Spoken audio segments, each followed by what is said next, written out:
In the quiet world of chess, where silence is strategy and every move holds meaning, a storm has shaken the board. A young, beloved Grandmaster, Daniel Naraditzki, is gone. His death has left the chess world heartbroken, confused, and angry. But what's making waves isn't just the tragedy itself, it's the reaction that followed. For the first time in years, Magnus Carlsen, the greatest chess player of our time, publicly criticized another legend, Vladimir Kramnik, saying that his relentless attacks may have pushed Naroditsky to a dark place from which he never recovered. Magnus didn't mince his words. He said Kramnik's behavior had been horrible. He admitted that Naroditsky was not in a great space, and that the whole situation was deeply disturbing.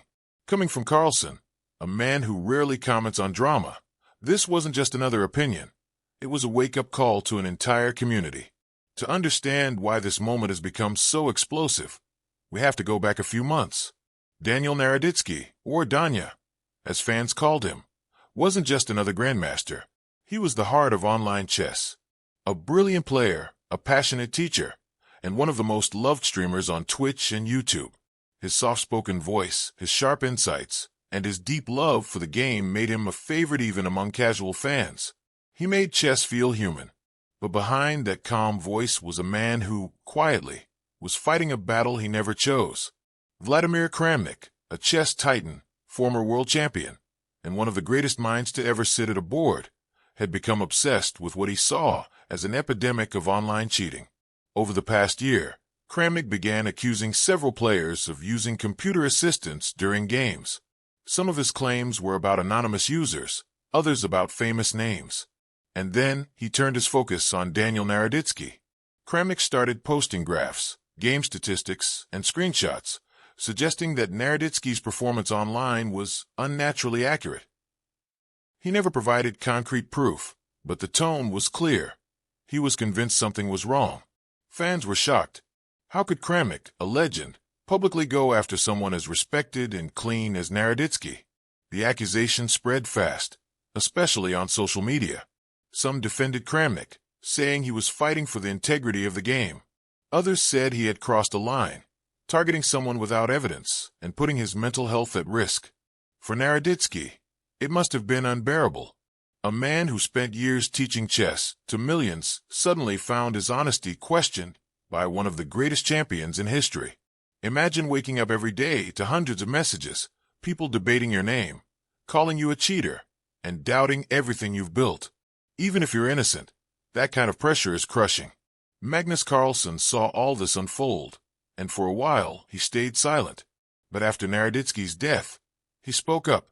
In a raw and emotional statement, Carlsen said, "From the start, Kramnik's crusade against online cheating turned into something else. The way he went after Danya was just horrible." He went on to say, "I don't think anybody thought Naroditsky was cheating. I personally expressed to him in private that I was sorry for what he was going through. It clearly took him to a point where he was not in a great space." Those words hit like a thunderclap. Carlsen, who himself has spoken out against cheating in the past, wasn't defending cheaters. He was defending compassion. He was saying that even if we care about fairness, we cannot destroy a person's dignity in the process. After Naroditsky's death, tributes poured in from around the world. Fellow grandmasters, streamers, and fans shared stories of how kind and inspiring he was. Many described him as the soul of online chess. But amid the mourning, a deep anger simmered. People began asking, did the community fail him? Did the endless public accusations push him over the edge? Could this tragedy have been avoided? When Kramnik finally spoke, his response only fueled more outrage. Instead of showing remorse, he suggested that Naroditsky's death might have been related to drug use, without offering any evidence. Many found that deeply inappropriate, almost cruel. It sounded less like concern and more like deflection. Even fellow grandmasters like Nihal Sarin called Kramnik's behavior heartless, saying that his baseless accusations caused immense pain and that he should take responsibility for his words. The chess world has always been built on intellect, logic, strategy, cool thinking. But this tragedy has exposed its emotional side, the human cost of fame, rivalry, and the internet's constant noise. Behind every username, every player, every grandmaster, There's a person who can hurt, who can break. Magnus Carlsen's reaction wasn't just about Naroditsky. It was a warning to everyone, to fans, to media, to players, about the danger of turning suspicion into a witch hunt. He reminded everyone that words, especially from influential people, can kill as surely as any weapon. That in a world obsessed with catching cheaters, we might be losing our empathy. Naroditsky's loss leaves a void that can't be filled. He wasn't just a chess player.